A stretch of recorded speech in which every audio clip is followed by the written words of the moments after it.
director goes, what can we do? And I don't know why. I said, oh, we should do a house of mirrors. As soon as I said that, I'm like, holy beep, what have I done to myself? They all go, oh my God, it's a great idea. I just committed professional suicide.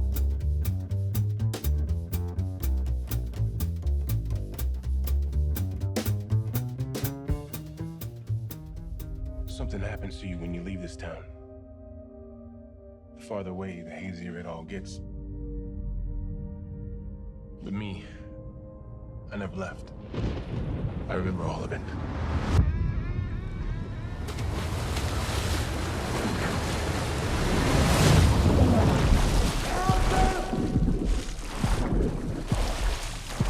Very interesting because the first of this later incarnation of it was done by the director, Yandy Muschietti, and a wonderful cinematographer, Chong. And when they offered me, I watched the first one. I didn't watch it on the theater, so I watched the first one. And in this one, there's a flashback to the kids, whatever, 20 years before.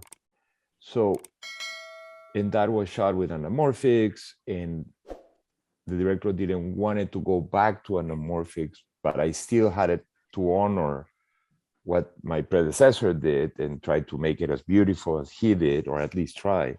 But also the suspension of the disbelief with the audience, it had to feel like that was an outtake of the other movie that I never used, or at least it happened exactly at the same time.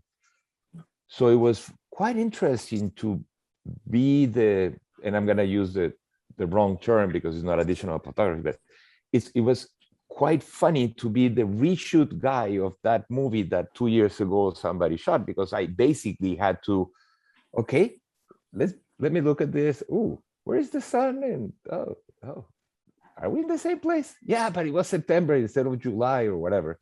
So I used spherical lenses, the mini hogs that have an anamorphic bouquet and an anamorphic flare for that segment.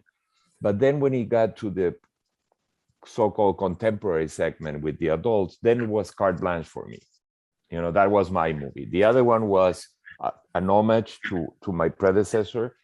The other part was, okay, let's have fun. This is me. You know, this is how I do it. Pennywise. The clown. We can't let it happen again. Hello? Kid!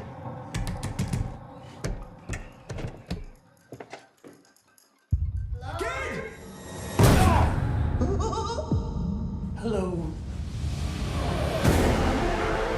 There is a little moment there where James McAvoy goes into a country fair looking for a little boy, and then he goes through the clowns going like that, and the director goes, I wish we had one more. What can we do? And I don't know why. I said, oh, we should do a house of mirrors. As soon as I said that, I'm like, holy beep, what have I done to myself? They all go, oh my God, it's a great idea. And I'm like sinking in the chair saying, okay, I just committed professional suicide. So I sat down with the production designer, and one of the art directors, a friend, and he was very wise. He built a 1/10 scale of little mirrors, tiny little mirrors on some kind of plastilin. And we draw it, and I would spend an afternoon in his office moving these mirrors left and right, and having a little lipstick camera for $5 on Amazon. And I attach it with like some rubber band in a pencil, and I went like that. Oops, I see the camera. So we tweak the mirror. And oops, I see the camera. So we tweak the other mirror. And I'm proud to say, besides the special effect, the visual effects that has to be done, on the day of the shoot, we saw the Steadicam operator once. And those are real mirrors. That's amazing. And the thing you see in the ceiling is, oh my God, we're over budget. This is a $70 million movie. We're over budget. What do we put in the ceiling? So we stretch LCD on top and we put the lights on top. So if you carefully look at it, it's just a bunch of LCDs that we had in the truck and we solved it. So that $70 million movie became very handicraft and became very artisanal.